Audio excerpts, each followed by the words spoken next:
Welcome back to the Elevate With Us podcast. I'm Bruce Breedlove, and if you're wondering who is this guy, we were expecting Tanya. Tanya's right here, but what we decided to do to kick off 2024 is to do a little reverse interview where I just happened to be here shooting another episode. And we thought it would be cool to get the background of Tanya. Who is Tanya? Why did she start Realty One Group? And just really dig into you so that your viewers could learn more about you. So you good? You ready to go? I'm ready. Kind of nervous, but I'm ready. You're so good at interviewing. To be on the other side. Are you more nervous? Less nervous? What? How do you feel? I guess I don't know. I'm just nervous. I mean, I guess probably I'm not. I wouldn't say I'm nervous. I care. So I show horses when I tell the little kids when they first start horse showing and they're like almost crying, they're freaking out, and they got the butterflies, and I'm like, it's okay to be nervous. It's because you care. Yep. So it's because I care. Yeah, it's the opposite of apathy, which I love about you. So let's just start off. Who is Tanya? Tell me about you. Tell me about your background, how you grew up. Sure. Take me to sort of like this phase of your life. Sure. The abridged version. Yeah. We don't have all day. So I'm the oldest of three. My parents are both immigrants. My mom's from Denmark. My dad's Armenian. But my dad was born in Syria, so that's a story for another day. Really, they both lived really interesting lives growing up. And if you know anyone else that was raised by immigrants, we are really hard workers because that's just ingrained in us. It's a lot different. I didn't grow up very American. I guess we didn't celebrate Thanksgiving till I was in kindergarten or first grade. I came home from school one day and I was like, Mom, what are we doing for Thanksgiving? And she was like, I guess I'm buying a turkey. That's what we do here. Right, because that's now, I mean, for them, it was just another day. Yeah. So mostly grew up in Connecticut. I moved there in 1985 when I was 6 or 7, and super New England. I love Connecticut. I went to college in Connecticut. I went to the University of Connecticut. I got a bachelor's degree in animal science. Thought I was becoming a veterinarian. I didn't know that about you. Really? I didn't know you had a bachelor's in that. That's awesome. Yeah, I have a bachelor's in animal science, and my senior year when I was getting ready to apply to vet schools, it just felt wrong. Yeah. And I didn't do it. And I didn't know what I was going to do. Like, this is what I've been planning for my entire life is to go to vet school. And I decided to do I don't even remember what it's called. I was like working on another professor. It's not an internship, but like a different type of class. Yeah, apprenticeship or something like that. And she had told me she thought I'd be a great teacher. And she did Lyme disease research. So I helped her with the Lyme disease research and another research project. And she needed someone to put together educational materials on Lyme disease.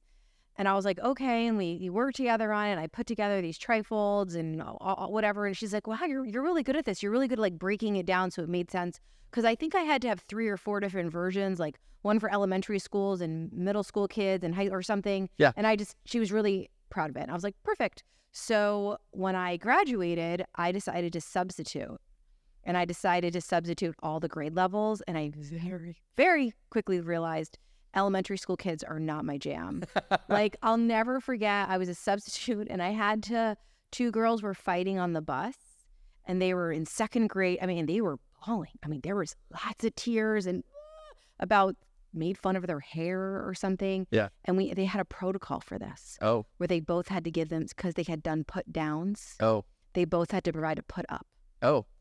And they were like, and I was like, wow, I can't do this. This is like babysitting. So I very quickly realized that I probably wanted to teach high school, but I threw my resume on monster.com. Does that exist still? I don't think so. Does anyone even know what that is? Yeah, I do. You know what it is? Okay. There's the office joke where Michael's looking for a job. Yes. And he goes to monsters.com. Oh. And I'm sure viewers have seen that. That's hilarious. It just made me think about it, but continue. So I threw it on monster.com, and because I'd done medical research before, I got picked up and I worked at Yale Medical School. And I thought, well, maybe research is in my future. I do love research. I had a degree in science, and I very quickly learned that I'm too gregarious for research. Like, I like talking and I like people, and it was very solitary. Yeah. I worked with absolutely amazing people. I still keep in touch with 2 of the people I did research with, and that was in 2002. Yeah, it was a little while ago. Long time ago. Yeah, it's okay. But I still keep in touch with them but it just wasn't for me. And so then and there is when I decided that I needed to teach, and I found a program through the University of Bridgeport where you were a full-time substitute and they paid for your master's program. That's awesome. So I basically got my master's for free in education. I ended up I was a substitute at the high school I went to, And then I did my student teaching there too. And just a little bit after I was done with all that, I got married, moved to Virginia, and I was a teacher there for a couple of years. And that's when real estate came into effect. Just so you know, in whatever year this was, we'll just make it 2006. Yeah. As a teacher with their master's, I was making $29,000 a year. Oh my gosh. Are you serious? Yeah, I'm serious. With a master's? With a master's. So like and I was a second or third year teacher, and I was able to negotiate that both years that I was in my master's program should count as teaching years. Yeah. Because I was full-time in a school. I long-term subbed twice. And I did my student teaching, and after I student taught, I did another round of long-term subbing from every time it was teachers that had babies. Yeah. And it was science classes. And so they would, right? Yes. And the last year I taught, I was in a really bad car accident, like really, really bad. I was in Virginia, they have a lot of slight rights. Like you never go right at red. It's always like a yield. Oh, okay. And so I was doing that, and it was pouring rain and it was dark. So I kind of stopped, and the person behind me was on their cell phone and didn't, and rear-ended me. And I got true whiplash. Like I almost completely ripped my trapezius muscle. Mm-hmm. It was together by like a string. And I went to school the next day because I'm really dedicated, and I passed out from pain in class. And when I went to the doctor that day, he was like, because you should not teach because you can't lift your arms up, because it was my right arm and I'm right-handed. So I was on bed rest for 30 days, and in that time did a lot of soul searching and was not paid because you're a teacher. It's not really how it works. Yeah. And was like, am I really doing this for $29,000? My ex-husband was in the military. A few of the military wives were realtors, and they kept telling me, you got it in you. You should do this. So right when the school year ended, I took the real estate class, passed, and whatever year in 2007, I got my real estate license in Virginia. So I'm noticing a theme probably passed down to you from your immigrant parents. This like sort of go-getter, no quit attitude, especially, Absolutely. as evidenced by just the one day you went to school with a torn trapezius muscle, which is insane because most people wouldn't And do I it. drove myself to and from school. Yeah, with your left arm. Now you're right. I don't even, that I don't remember, but yeah. Hopefully your left arm.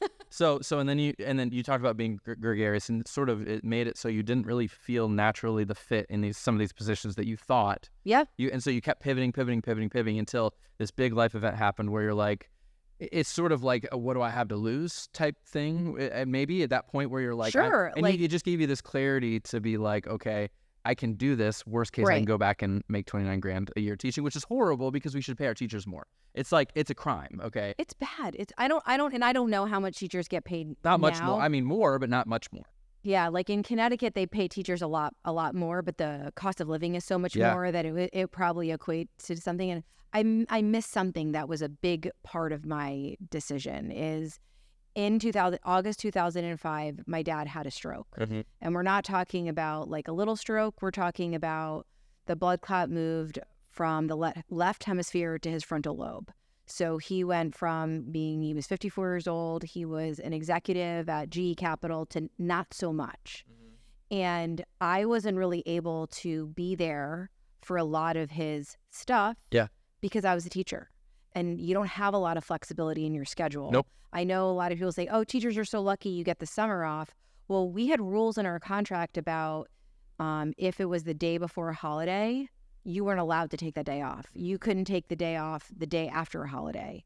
So if my dad happened to be having a surgery and it happened to be Columbus Day weekend, and I was like, awesome, I can fly out Friday, I really couldn't. So that part of it I missed, but that like soul searching I did when I was on bed rest, that was a huge part of it because I missed out on a lot of things that I couldn't be present for because of my $29,000 job. And you were so qualified, having all that experience, having a master's degree, and so that takes us to real estate, which is about 2007. Yep. You said so you had a ton of experience, you had a ton of expertise in your fields, a ton of go get 'em attitude. And then you had this influence in your life that said, go to real estate. Uh-huh. So I'll ask why real estate, but I like looking back, help me understand why real estate, and then give us an idea of your real estate career from then till now. Sure. So I don't really have a good answer as to why I became a realtor. It was more, I didn't have to go to a whole bunch of schooling. I didn't have to do much.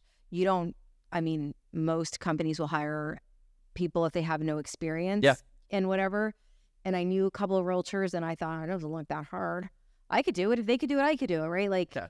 And you had the intangibles, the gregarious attitude, the no quit. Yeah. You didn't have much money to lose making $29K a year. So Exactly. right. So it was the perfect recipe Sure. to become an agent. So go for it. Absolutely. And I picked my real estate company because they had an ad on Craigslist, which also now it dates me. Yeah, I was gonna say, yeah, we're dating ourselves. and it said the ad said, it talked about, are you a teacher or a nurse? Yeah. And like, are you burnt out? Because historically, teachers and nurses make great realtors. So that's the company I picked, and I was with them for years, and I attribute a lot of my success to them. They were a small boutique real estate company.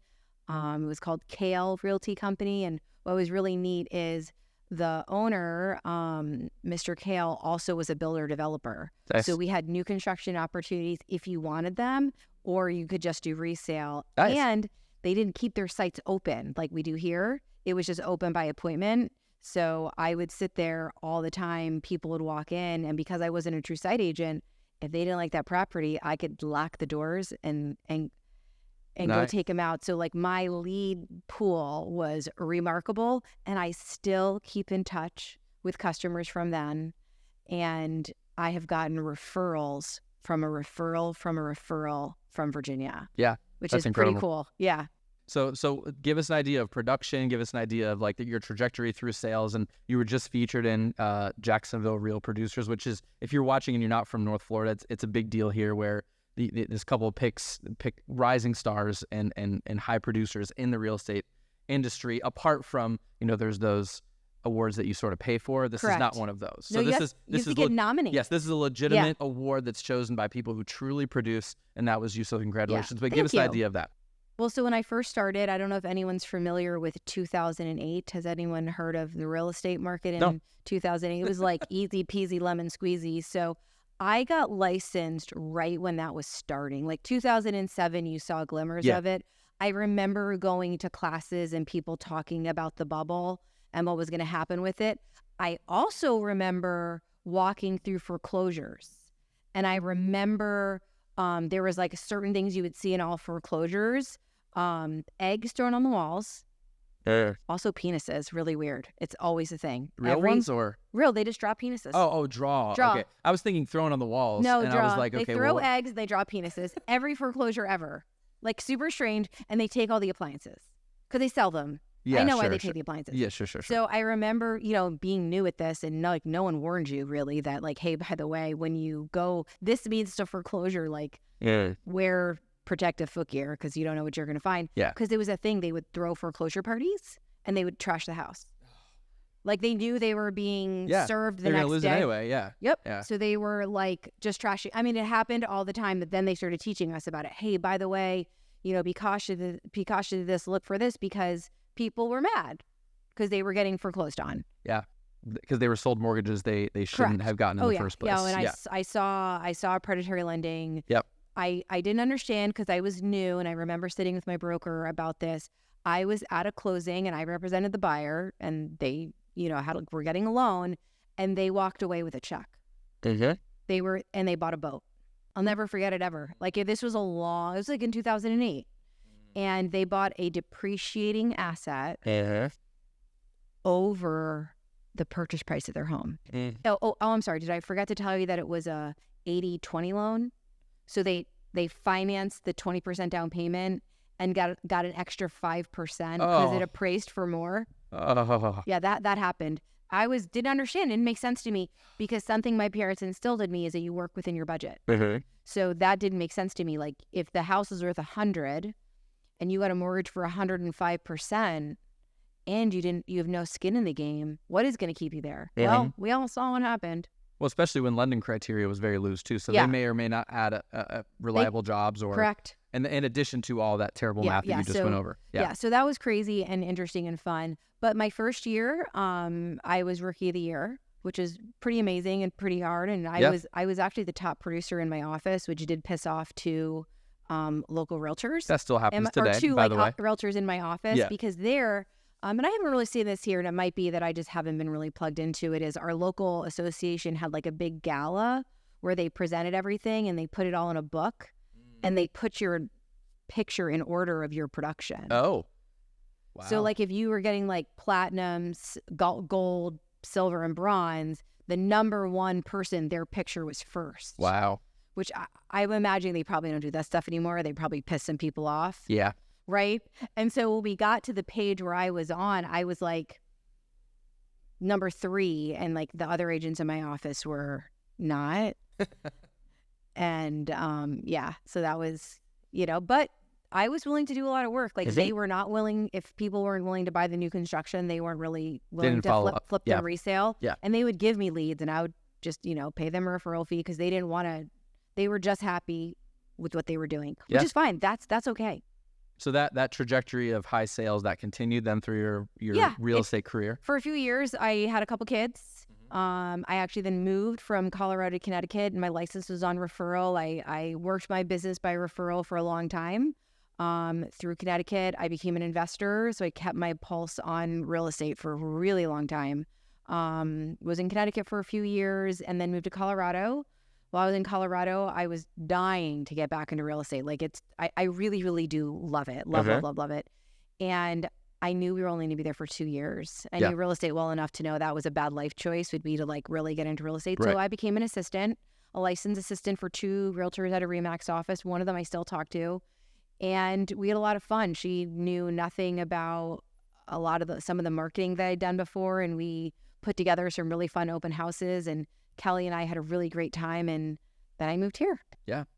So you moved here, and then you stayed in production for how long? Give me, and I want to know actual numbers leading up to when you decided to start Realty One, and then we'll shift gears. Sure.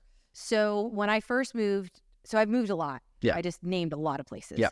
I know that it takes about a year to get established somewhere, to feel comfortable. At the time I was married, I have 2 kids that both have learning issues. My older son is diagnosed with anxiety disorder, and my younger son is on the spectrum. He has autism. So I know that, and they're my first priority every day, no matter what. So I had to make sure they were established because we were only in Colorado for 2 years. We moved mid-school year again. So I knew, and I told my ex-husband that I will be licensed within a year. Well, it didn't really happen because we ended up working toward a divorce. What is the word for that? We decided to get divorced. Whatever it is. Yeah. So about a year into living here is when that happened. And so I thought I would start in January. I really didn't get licensed. I took the class in May. I actually was in class on Mother's Day. So when is that? Mid-May? Mid-May. Mid-May. Yep. And I had my real estate license by mid-June. Okay. And that's what year? Remind us what year. Where are we at now? Oh, gosh. I think it's 2018. Okay, so this isn't that long ago, really. No, 2018 seems like 2 years ago, but it was really 5 years ago or more now. But anyway, I think June of 2018 is when I got my Florida real estate license, but I'd been licensed before. But I got my Florida license. I'm setting you up for what you're about to ready. say. So you've been licensed in Florida since 2018. Okay, and what happened over the next 5 years? Okay, so we were with Keller Williams. Hopefully that's okay to say. It is. It is. Yeah. And we had our first closing in October. Yep. Which the most new licensees, and I didn't know anyone. Like I just moved here, and I was freshly divorced. That I got all of our leads through open houses. We had our first closing in October. We had another one in November, and we had 4 in December. So in December at our Keller Williams office, we were the top producers by whatever their metrics were for every metric. So that first year we had like 7 closings. By the end of our full first year, I believe we had 22. Okay. Which again is pretty powerful considering moving here. I didn't know, and I was starting my life over. It's not like I had a huge support system. I had a whole new normal, and I was trying to figure it out. Me and my ex-husband did this really weird time-sharing situation when we were going through the divorce. It's called bird nesting, where the birds, like the baby chicks, stay in the nest, and the parents fly in and out. Okay. So half the week, I was homeless. I didn't have a house. I didn't. So did you sleep in the office? Where did you stay? I slept with friends. Oh. I just went around. Sometimes if people were traveling, my friends at NEDA would let me stay at their house. And actually, one of my realtors that's with us now at Realty One Group, I stayed at her house when her family was on vacation. Yeah. Okay. So I was like a gypsy. Yeah. While trying to build a real estate business, be really professional and put together. Yeah. When I had a lot of chaos. A lot of chaos. So then through your sales continue to increase, and then so again, in this phase of your life, what is consistent is this grit, right? You were homeless for part of the time, and you were the top producer at your brokerage. Yep. That you were newly licensed at, among, I'm sure, a lot of agents, right? Yeah, I think there were like 60 or 7 agents there. We were one of a handful that capped at Keller Williams, which they like highly celebrate. Yes. And when it was time to sign our contract again, I requested that we lower the percentage they take of each commission check so I could put more into my business to build more business, still pay them the same amount of money, obviously. And they said no, because I wasn't proven, like I hadn't proven myself enough. And when I make a decision, it's done. Like I told them, I said, listen, if you don't say yes, I'm going to go somewhere else. And they said, go somewhere else. And I said, thank you. We left on great terms. I still talk to some of those other agents that were there, and I left there and went to Florida Homes Realty and Mortgage. I love their platform. It allowed me to keep a ton of my money, which is what I wanted. I didn't have to go to an office. I actually bought an office and ran our team out of that. And it was the best decision I made, was having my own space and having enough guidance if I needed it, but I could really, do what I wanted and keep the most. And we were the top producers there the entire time we were there. We've got awards to prove it. It's not important to me. We actually didn't even go to the awards ceremony because you're too busy. Right. They called us during it, and they were like, hi, we're like presenting you an award and y'all aren't here. And I was like, why? What's going on today? Like the accolades do not mean anything to me. I don't need a pat on the back. That's also immigrant parents. It's very American to give awards for everything. And it's very real estate too. As a non-agent, I can say that. Oh, they do love awards, and it's just not who I am. Like I feel that my work, my customers, and all those, whatever happens with them is what makes me be successful. Is having a great transaction. I don't care about the numbers. I do know them, but it's not important to me to be like, oh wow, I closed the most deals. Like, I don't care. It was a product of what I've mentioned multiple times: the grit, the being dedicated to what you're doing, and the lack of quit in you. So then you're a top producer at now a second brokerage in Florida. Yep. So why did you start Realty One Group? Sure. And why Realty One Group? Why choose that company? Sure. So take us through that. So I had people that don't think believe me when I say this. So I'm a nerd. I love learning. I was a teacher. I taught high school science. I did medical research. Like, I love to learn. I have a master's education. So I took the broker class to learn. But just like, and you guys all know what I'm talking about, just like when you take a class through the DBPR and you sign up your stuff, they sell your list. That list got sold. And Realty One Group found me. And I'll never, ever forget what they said. They called and they said, hi, Tanya, we are a franchise, Realty One Group, blah, blah, blah, and you're our avatar. Oh. And I was like... That explains why we talk about the avatar. I didn't know that's where it came from. Oh, really? Yeah, I'd never heard of it before until them. And I was like, who are you? And why are you calling me? Why are you talking about the movie Avatar? Yeah, like, so funny. It's totally what I thought, because I live in a bubble. And I was like, what is it? I don't even know what that means. And they were like, no, you're our ideal broker owner. I'm like, broker owner? I'm happy. Bye. Yeah. But they basically know through success that they feel that women in their 40s make great broker owners. Okay. So I said no. A bunch of times. I mean, so many times I can't even quantify it. So many times. And finally what I said was, if you stop calling me and I listen to your dumb presentation, will you never call me again? And they were like, absolutely. And they're like, the door's open. Right? Like, oh, right. Like, good sales training. Yep. We've had good sales training. And so it was a very short and concise presentation. Yeah. I don't even think it was an hour.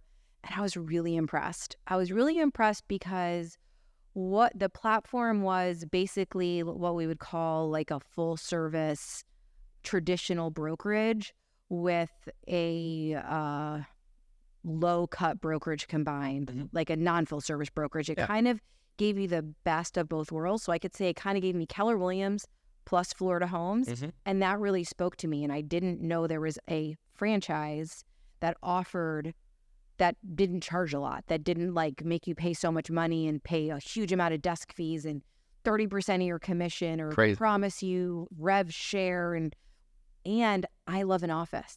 Like, I feel that my office that I opened during COVID really led to my success. I know how much more business I did because of it.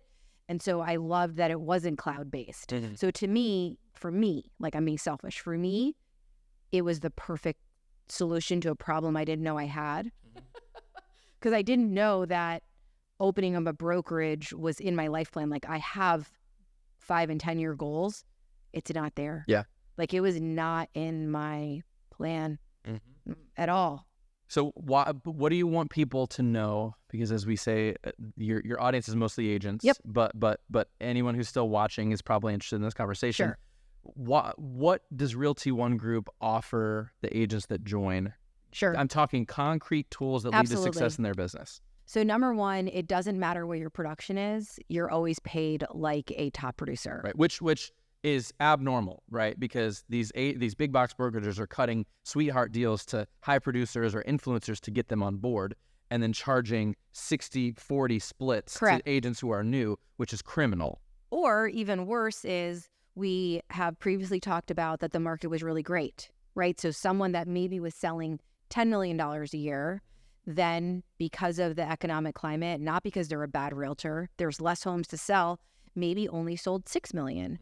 Well, if their office, their company pays them based on production, not only did they sell less, they probably their split got higher. So they might have gone from being 85-15 to 75-25. They just lost 10% and had less sales. Yep. So it doesn't matter what your production is. That's why we are happy to bring on part-time agents. You're paid the same. Yep. And everyone is paid thing. the same. We don't have a franchise fee. So we don't charge an additional fee per transaction, just one fee per transaction. And we have a cap. And once you cap, we only charge $2.99 a transaction. The culture of real estate here is to charge a brokerage fee. So if that's something you're used to. Hey, buddy. Hi, Ferry. How are you? If that's something you're used to, you can truly be 100%. Yep. Because you can charge that $2.99 to your, buyer or seller and truly be 100%. So you might see them behind me. We've got these 6 core values, and I'm not going to go over all of them, but one of them is commission.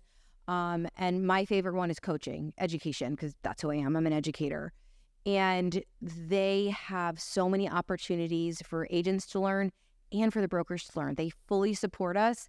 My favorite thing that they do all week is every Wednesday at 1 o'clock Eastern Standard Time, they call it Waking Up to Win. They have business coaching. And they bring in some phenomenal speakers. And it is not just like on our tools. It's on mindset. It's on how to win listings, how to talk to buyers. They bring in lawyers to talk about legal situations. They talk about economic climate and the change and everything that's going on in the marketplace to empower you. Even though real estate's local, there are certain things that are just selling. Yeah, they just transcend the local. It doesn't matter whether you're local or not. So that amount of collaboration to me is just amazing. Absolutely amazing. I love it. Plus, we have fun. We have our own words. I know you hate it. I'm going to say it anyway. Say it. Culture. Because it's so cool, our culture. So you talked about commission. You talked about learning. Run me through rapid fire some actual tools, technologies. It's the hot button word in real estate. Absolutely. That you offer to help agents save money, save time in their business. Sure. So the easiest one is we have our own branded version of Canva. It's not really Canva, but since most agents use it, it has over 300 templates. They want our feedback. The marketing department wants to know what is missing from it so they can make it better, because they're not realtors. They're making assumptions on what we need. But for every type of post or any type of flyer that you'd give out, there's a template for it. It's linked to the MLS. So let's just say my listing is 123 Main Street. I put it in there, and on the just sold, open house, whatever, under contract, whatever it is, it's going to autofill. Nice. I don't have to do, now I might have had 37 pictures on the MLS. I only want 3 on there. You're going to have to pick your pictures, but you're not having to upload and reload and get new templates. They do them all for you. So to me, that's plug and play. Yep. There's nothing I like more than that. Saves a lot of time. Well, and money, because when I was an agent before, I didn't like the old ugly templates that were provided to me because they were not refreshed because it wasn't a franchise. They didn't have a huge company doing those things. And our colors are black and gold. All of our stuff is fresh. All the marketing department's really young. So it's just all really, really great stuff. Gotcha. What else you got? We have a search tool for buyers called Real Scout that all of my tech savvy agents are so excited about. And what's so great is we're building a brokerage of people that love to collaborate. So I am not the most tech savvy person. I can get through it and I can teach on it if I have to, but it's not, I'm a people person. I don't love tech, but they love it. And so they're willing to teach it. So actually just yesterday we did an online class on it. And today we did an in-person one, not taught by me, by somebody that like is living, eating, and breathing it every day. So they know it really well, which I find to be amazing that they're doing that. We also provide a CRM. It's separate from Real Scout. Real Scout's really just for searching property. It's also an app, so the customers can use that. But our CRM allows you to do all the things that all the other CRMs, but you're not paying for it separately. Yep. One of my favorite tools is something called Live Easy. It's a concierge service for buyers and sellers. Not all the agents subscribe to it because they don't want an outside party reaching out to their customer. But if they do want to, they help them set up their utilities, find movers, any type of contractor that they might need. And the feedback I've gotten is that the agents that are using it, that, you know, tell their customers that it's coming, they all love it because it's helping. It makes the agent look like a rock star because they've got like some concierge person helping them and they love it. The last one I'll talk about is something called List Track. And it's this beautiful drafted email to your seller with data on what's happened in the past week. And it's branded to Realty One Group. It has graphs. It has, if they wanted to click for more, it goes into more detail. And it has so much detail that it'll say, okay, your listing at 123 Main Street got 700 views. 300 of them came from Zillow. 200 of them came from Realtor.com. 300 came from Realty One Group Elevate's website. And then it even tells you where they're located. Oh, wow. So it'll be like 90 of them came from Jacksonville, 20 of them came from St. Augustine, and we always have people from, you know, some other country looking as well. So it's really nice. And what I have found that you let the sellers know, you say, hey, Mr. Seller, I want you to know that on Monday, if that's a good day for you, I'm going to be sending you an email with data. What time later that day do you want to talk? They tell you, but they don't necessarily want to talk anymore. They love the data so much, they don't have a lot of questions. Sure. So that saves a lot of time and energy, and it's very pretty. And it comes across professional. So you have this suite of technology, and technology is a hot button word for brokerages who claim they have this technology that you should join and pay all this money for. You're offering that technology, which sounds like it truly does create results for your agents at no cost, additional to whatever you're paying it as a split anyway. You're not. So you offer a suite of technology that's really saving them money and time. Sure. Yeah.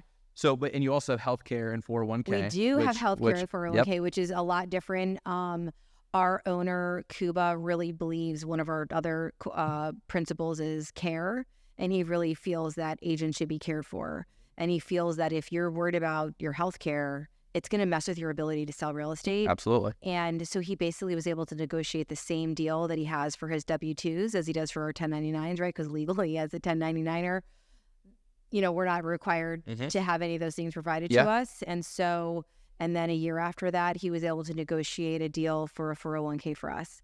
So it's really, really amazing because that becomes a big problem for agents, right? Absolutely. They're not investing in their future. And that's literally what our program's called. It's One Future, is that no agent should feel left behind in their ability to save and have a great platform to save.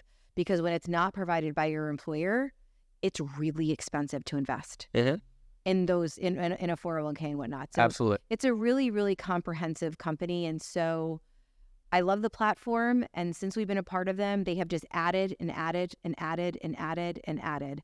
And to me, that means so much that they really do care because they're not just like, oh, here you go and you're done. The only other thing I want people to know is we're not new. Like a lot of people, because they've been very strategic about building the brand, we've been around for 17 years. Yep. We're not a brand new company. We're just brand new to North Florida. Got it. So we've heard over the last, I don't know, half an hour, about you, about your core principles, what has driven you to be successful, and then the brokerage that you chose to partner with. So what do you want agents to know? Like, pitch Realty One Group and working with Tanya to the agent that's watching. Why should they switch brokerages today? Absolutely. Number one, to make more money. That's guaranteed. And they will get all the support they need. If they want to be coached every week by myself, or we actually have partnered with an outside coach, because I might not be for everybody. They might not feel comfortable talking to their broker about everything. So knowing that, we want to set up everybody else for success. So every agent gets complimentary 12 sessions with a business coach if that's the route they want to go. If they don't want to use it, we're available, absolutely available. But they get support. They get the leverage of a international franchise. North Florida is a really great place to live, and people are coming here every day. Yep. So we get referrals all the time from other Realty One groups because this is the destination. So if they're looking, they build their business, they're looking to work with somebody who's done it. I know what it takes. I've built the business from nothing. I didn't have someone helping me to make sure that it was successful. I tell people every day, I did this because I had to, because this is how I feed my kids. And if that's their situation, then I understand and we can get you there. So, I mean, it's a compelling case because agents, they pay a lot of money for not a whole lot of value. And so what from what I see with real estate agents is they stay at brokerages for reasons that don't really align with their business and their business outcomes. So hearing that, if you identify with this, reach out to Tanya and really look at Realty One Group. There's a ton of content specifically on your brokerage. Absolutely. And you do a series every Friday on YouTube. It's picking a piece of education and giving it away about how to be successful. And you went through markets like 2008 with the eggs and the penises to now 2022, 2023, which was a different challenging market. Yep. Right. And so you've had success in all these different types of markets where other brokers have never had success in sales. Some of them have never sold any real estate because unfortunately in Florida, you only have to have your real estate license for 2 years in order to get your broker's license. You don't have to have sold any homes. Yep. So how can you support an agent on the everyday if you've never written a contract? You've never hosted an open house. You've never watched a customer, battle through their repair and replacement agreement because they don't know what to ask for. If you've never done those things, how can you help an agent go through that? I would say you can't. At least well. It's not consummate with what the agent's paying you as the broker, right? To justify it. I just don't think you can. So I think it's a compelling argument. I love hearing about your story. I didn't know a lot of these things about you, honestly. And so let's finish with one fun question. And I sent you this earlier, so hopefully you're prepared. I didn't at all. Do you want to know? Because I was getting my hair cut. It looks beautiful, though. I think we'd all agree. So what is your superpower? What is my superpower? I can call bullshit out of anything. So what would you call that? I know when people are lying. Okay. Yeah. So you're a really good you can read people. I can read people really well, yeah. But I like kind of a sleeper about it. Gotcha. So you're low key, like I'll call them. I don't want to embarrass anyone, right? Right? Like we've talked about this, how I know people are lying. Yeah. It works every single time, and I'll just be like, hey, P.S. I know you lied about it. So how does that help you? How has that helped you in real estate, you think? Well, when people either overindulge their income, or the couple is lying to each other about what they want in a house. And you just have to see their body language, or like if they, let's just say it's a husband and a wife and they're saying they have to have a 1-story, and you just can kind of see that one of them really wants a second floor or whatever it is. So it's just people reading. Sure. And that helps you meet their needs, really, because if you can cut through that, right, it helps you get them ultimately a house that they've agreed on. Right. And then a referral, and then a referral, and a referral. So I like that. So your superpower is you can see right through the bullshit. Right through the bullshit. I'm not afraid. Only slightly. All right. Well, I think that's a natural way to end it. We put this out at the beginning of 2024 because a lot of agents are thinking about moving. And it really, if you're thinking about moving today, my ask and my challenge of you would be really think about where your business has been the last couple of years, especially now that we've gone through this really difficult time economically. Yeah. And if your broker supported you, did they help you through this. Well, not only that, what you paid them, Yeah. do you feel like you got it back? Because the biggest thing I hear when I talk to agents, which is, we have a lot of different conversations, is they're like, oh, I'm on a 90-10 split. And I'm like, that's amazing. What's your franchise fee? And they're like, what? I'm like, what's the franchise fee? And they're like, 6%. I'm like, I have bad news for you. You're on an 84-16 split. Yep. And kudos to those brokerages that have been able to kind of like slide it under, and no one realizes that no one's on a 90-10 split. Like, no one. Like, you might be like, wow, my production was so great, I got graduated to 90-10. But if you don't feel that what you're paying is what you're getting, then why are you there? Ooh, that is a clippable clip right there. That is a clippable clip. And I want to just stop it right there, because that was an amazing way to end it. Listen, if you feel moved by this, reach out to Tanya, reach out to Realty One Group, Elevate in Jacksonville. It's a great place to be. So, and thank you for letting me reverse interview you. It was actually this fun. is fun. Yeah, this it was is fun. fun. I don't know that I'm as good of an interviewer as you, but because you're really good. Come on. But anyway. It was great. But thank you. And come back next time for the next episode of the Elevate with Us like podcast. us. Yeah. Like us. Like, subscribe, do it. All the things. All the things. All right. Thank you. Thanks, Bruce.